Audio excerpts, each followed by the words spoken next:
So we're at the point of this fire where dog bet the first-in crews have to be whipped. Now, some of the folks feel like they have this fire under control, but at least a few people on scene know that they have fire inside the walls of this structure. So someone calls a second alarm.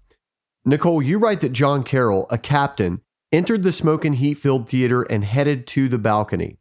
As the smoke and fire grew with intensity, one of the chiefs struck the general alarm at 1:19 a.m.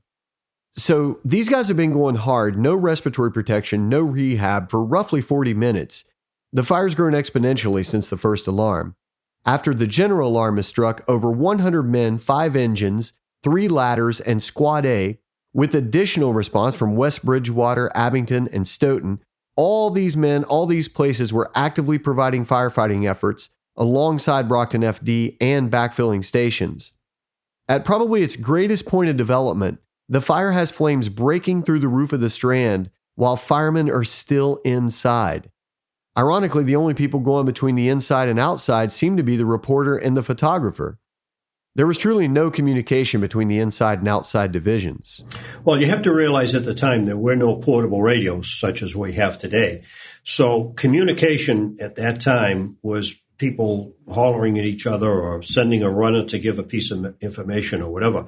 But if you back up just a little bit here, as Nicole said, when they first arrived, it was pretty apparent that the fire was in the cellar.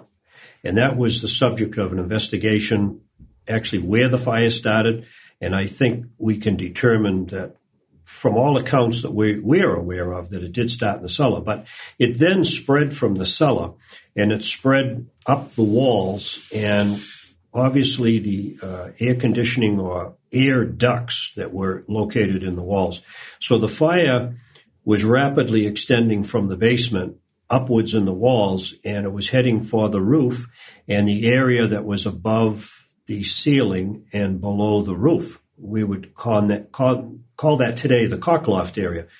And in a theater of that size, with the span from side to side requiring a large truss, that opening was easily 6 or 8 or 10 feet of space between the ceiling and the roof that could not be seen from the main theater itself. And the theater ceiling was so high that there were no tools that the firefighters could use to reach up to open that ceiling. So it would appear that the fire was extending up the walls. We see photos of the firefighters opening the walls. We see pictures of them opening the ceiling underneath the balcony.